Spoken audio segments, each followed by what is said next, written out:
아니, 우리 주변에도 은퇴라는 게 얼마나 막막한지 직접 겪는 분들이 정말 많아요.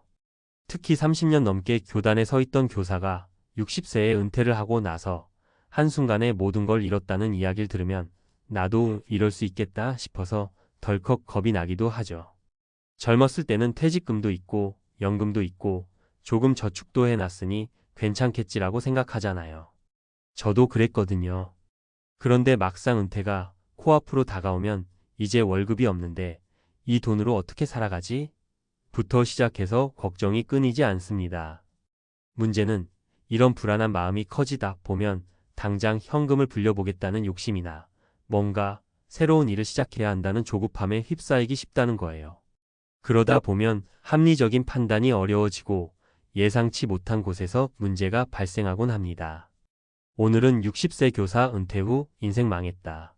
30년 모은 돈이 순식간에 사라진 이유라는 충격적인 문장 뒤에 깔려있는 은퇴 후 삶의 위험 요소들을 함께 살펴보려고 해요. 누군가는 나는 교사도 아니고 다른 업종에 종사하는데? 라고 생각할 수도 있지만 사실 은퇴라는 순간이 주는 불안감은 직업을 가리지 않아요. 교사로 30년 일하신 분이든 일반 회사원이든 심지어 자영업을 오래 하셨던 분이든 똑같이 겪을 수 있는 일이죠.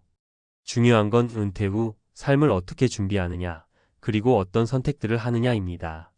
지금부터 간단한 사례 3가지를 통해 왜 30년 모은 돈이 한순간에 사라져버리는지 살펴보고 그 대처법에 대해 함께 고민해 볼게요.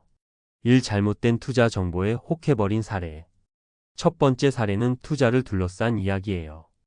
60세에 은퇴하신 김 선생님 가명은 직장 생활 내내 정직하고 꼼꼼하게 저축을 해 오셨던 분입니다.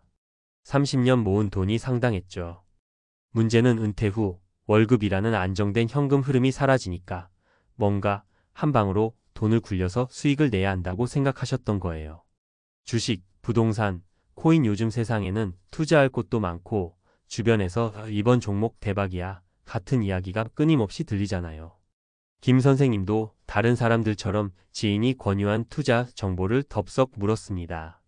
그런데 대부분의 경우 지인이 이거 진짜 안전하고 확실한 투자야 라고 말한다고 해서 100% 믿으면 위험해요. 당장 큰 돈이 오간다는 건데 내가 모르는 분야라면 더욱 조심해야 하거든요. 김 선생님은 여기서 실패를 하셨어요. 평생 모은 돈인데 하면서도 주변에서 당신은 교사니까 꼼꼼하시잖아. 안전한 투자 찾으신 줄 알았어 하는 말에 마음이 풀린 거죠.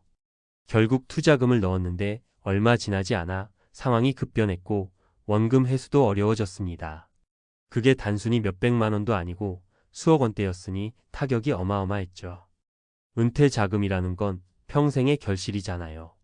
이럴 때 가장 중요한 건 내가 잘 모르는 분야에는 과감히 놓으라고 말할 줄 알아야 한다는 겁니다. 남들은 이거 대박 날 거야. 은퇴 자금 불리기에 딱이야 라고 해도 내가 그 분야를 모르거나 공부를 덜 했다면 절대 대규모 투자로 들어가면 안 돼요. 실제로 많은 은퇴자들이 주위에서 다 한다니까 하는 마음 하나로 투자에 뛰어들었다. 큰 손실을 보고는 연금 생활조차 버거워지는 상황을 맞곤 합니다. 이 은퇴 후 빈 시간, 허무감에 빠져 과소비한 사례. 두 번째 사례는 돈이 사라지는 게 눈에 보이지 않는 형태로 진행되는 경우예요.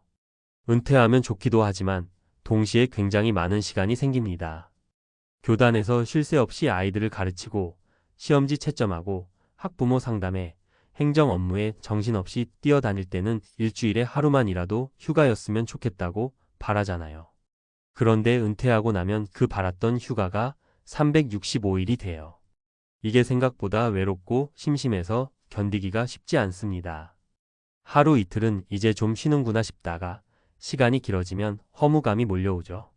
그 허무감을 달래보려는 마음에 취미생활이나 여가 활동을 찾게 되는데 여기서 문제가 생길 수 있어요. 예를 들어 내가 이제 돈 좀 쓰면서 살아야지 30년 일했는데 이 정도도 못 누리겠어? 라는 생각으로 무리한 소비를 시작하는 거예요. 여행도 자주 가고 모임도 늘고 취미라고 시작했는데 장비부터 고가로 장만하고 술자리나 모임에 나가면 지갑도 팍팍 열리고 그러다 보면 어느새 지출이 월 수백만 원씩 나가는데 정작 고정 수입은 마땅치 않은 거죠. 이런 생활이 몇 달만 이어져도 모아둔 돈이 빠른 속도로 줄어든다는 걸 체감하게 돼요. 설상가상으로 몸에 이상이 생겨 병원비라도 한번 크게 들어가면 그때부터 걷잡을 수 없이 불안해집니다. 결국 이런 식의 과소비 패턴이 반복되면 마음 한구석에 죄책감도 쌓이고 돈이 줄어드는데 하는 불안감에 우울증까지 찾아오죠. 그래서 은퇴 후에는 수입과 지출 항목을 미리 꼼꼼히 계획하고 매달 혹은 매주 정도로 예산을 점검해야 합니다. 나는 예전에 이런 것까지 따져보지 않았는데? 하실 수도 있지만 이제 더 이상 고정 월급이 없으니 긴장감을 가지셔야 해요. 3. 친밀한 인간관계가 깨지면서 생긴 심리적 공허로 인한 실패 사례. 세 번째 사례는 의외로 인간관계 문제에서 비롯된 재정적 타격이었어요.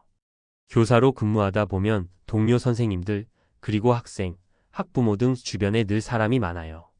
하지만 은퇴 이후에는 그 관계들이 급격하게 줄어듭니다. 평생을 함께 보낸 직장 동료도 은퇴 후에는 만나기가 쉽지 않죠.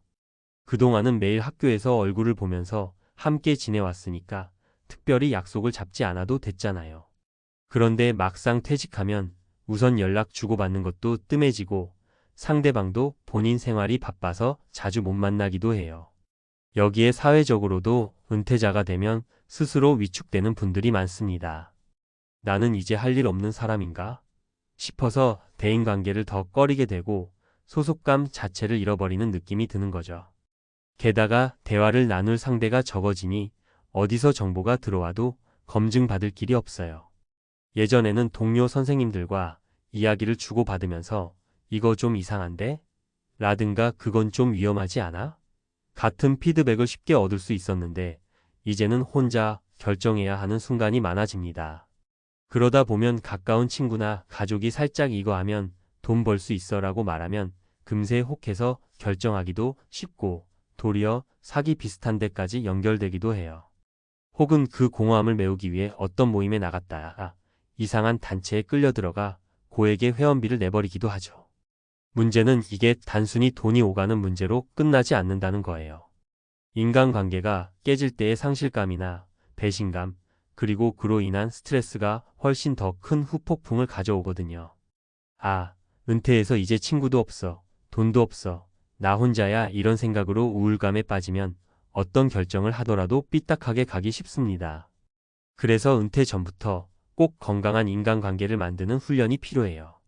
교직 밖, 직장 밖에서 마음을 나눌 수 있는 사람들을 미리부터 만나보고 다양한 소통 창구를 만들어 놔야 합니다. 그렇게 해야 은퇴 후에도 정보의 균형감을 유지하고 어디서 이상한 제안이 들어와도 곧장 다른 이들과 상의하면서 현명한 판단을 내릴 수 있거든요. 정리하며 은퇴 후 망했다는 표현이 과하게 들릴 수도 있지만 실제로 그런 상황에 빠지는 분들이 적지 않아요. 그 이유는 다양하지만 결국 무리하거나 잘못된 투자, 자기도 모르게 늘어나는 과소비, 3인간관계 단절로 인한 심리적 불안과 외로움 등이 큰 요인으로 작용하는 거죠. 그런데 이 세 가지는 서로가 서로에게 영향을 미칩니다. 마음이 불안하니까 투자에 뛰어들고 시간이 많으니까 과소비가 일어나고 이렇게 돈이 줄어드니 점점 인간관계도 부담스러워지고 악순환에 빠지기 쉽습니다. 그래서 은퇴를 준비하는 분들이나 이미 은퇴를 하신 분들에게 꼭 말씀드리고 싶은 건 든든한 안전장치를 확실하게 만들어두는 게 최우선 과제라는 거예요. 이 안전장치는 돈만 의미하는 게 아닙니다. 재무적 안전장치 충분한 비상금을 마련하고 투자는 작게 시작해 경험을 쌓은 뒤 단계적으로 확장. 심리적 안전장치 은퇴 후 허무감이 들지 않도록 미리부터 취미나 봉사활동, 새로운 분야의 공부 등을 꾸준히 해보기. 인간관계 안전장치 여러 계층, 여러 연령대의 사람들과 교류할 수 있는 모임이나 활동에 참여해두기. 이 세 가지를 적절히 갖추면 위기 상황이 오더라도 적절히 대응할 힘이 생깁니다. 내가 모르는 분야에선 확실히 발을 빼고 은퇴했으니 마음껏 즐겨야지라는 극단적인 생각 대신 적절한 선에서 계획적으로 소비를 하고 조금이라도 외로움이 느껴질 땐 누군가에게 손을 내미는 거죠. 그게 작아 보이는 행동 같아도 나중에 가면 엄청난 격차를 만들어냅니다. 마지막으로 혹시 이미 망했다는 상황에 가까워진 분들이라도 자포자기하지 않길 바라요. 이 나이에 뭐 어쩌겠어 하고 체념해버리면 상황이 더 나빠집니다. 어렵게 시작하면 늦었다고 생각할 수도 있지만 그래도 누군가의 도움을 받으려 애쓰고 작은 일거리라도 찾아보며 지출을 줄이고 소득이 생길 길을 고민해야 해요. 잃어버린 돈은 다시 못 돌려놔도 내 생활은 재정비에서 어느 정도 자리를 잡을 수 있으니까요. 결국 은퇴라는 게 이제부터 내가 하고 싶은 걸 하면서 살아갈 수 있는 인생 이막이 돼야지 다시 사회로부터 쫓겨나거나 버려지는 느낌이 돼서는 안 되잖아요. 지금 은퇴 준비 중이시라면 이런 사례들을 반면교사 삼아서 나만의 안전장치를 든든히 마련하시길 바랍니다. 그리고 이미 은퇴했다면 늦었다고 생각하지 말고 작은 변화부터 시작해보세요. 우리 모두가 행복한 은퇴 생활을 영위할 수 있기를 진심으로 바랍니다.